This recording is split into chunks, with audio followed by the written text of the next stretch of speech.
Over the last couple of weeks, we've been asking you which of the president's dozens of constitutional violations is the worst of all. Well, you've been weighing in online, and today we are ready to reveal the final results and the overall pick by America. Joining us right now, Fox News legal analyst Peter Johnson. Good morning, everybody. Let us know, Steve. Let's go. All right. As we went from the final four, and on this side, in the East and the North, it was abortion versus the IRS versus the Tea Party, and the IRS Tea Party won. In the Western Division and the Southern Division, in that bracket, it was the kill list against Fast and Furious, and, not surprisingly, Fast and Furious you selected as the winner. And so, the the winner is? Between the IRS versus the Tea Party and Fast and Furious, Peter, what was the margin? 81% IRS versus Tea Party versus 19% for Fast and Furious. 81% of America. This is obviously something that, as soon as America heard about it, they thought, it's so compelling and disturbing and visceral. Let's understand what this is all about. We're talking about 248 conservative groups targeted since 2010. Some of those groups waited over 1,100 days for their applications to be processed, and First and Fifth Amendment violations are now being alleged in lawsuits in Washington, D.C. and across the country.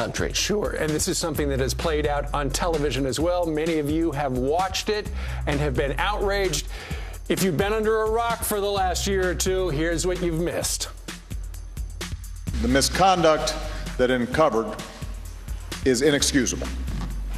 It's inexcusable, and Americans are right to be angry about it, and I am angry about it. I will not tolerate this kind of behavior in any agency, but especially in the IRS. And I'm telling my government that you've forgotten your place. It's not your responsibility to look out for my well-being and to monitor my speech. It's not your right to assert an agenda. After very careful consideration, I've decided to follow my counsel's advice and not testify or answer any of the questions today. You don't get to tell your side of the story and then not be subjected to cross-examination. That's not the way it works. She waived her right to Fifth Amendment privilege by issuing an opening statement. She ought to stand here and answer our question. There were some boneheaded decisions out of a but local no office. mass corruption.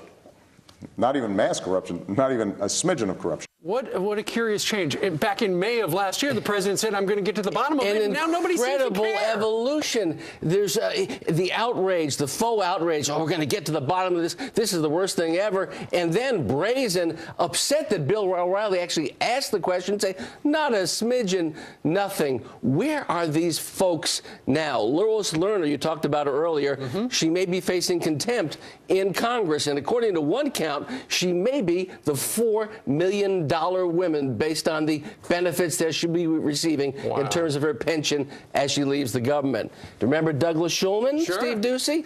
He went to the White House 157 times and allegedly never discussed the Tea Party attacks. Now he's landed at Harvard at the Kennedy School. And then finally, Barbara Bosserman. She's the DOJ attorney who's looking into this. There's been not one indictment.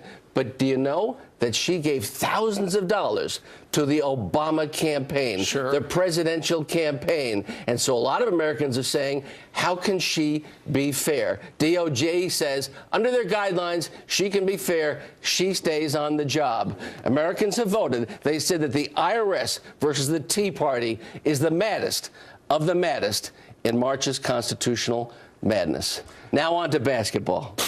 Yep, indeed. We'll have the finale very shortly. You voted, folks, and that's what bugs you the most. All right. Thank you. Peter Johnson, Jr., thank you very much.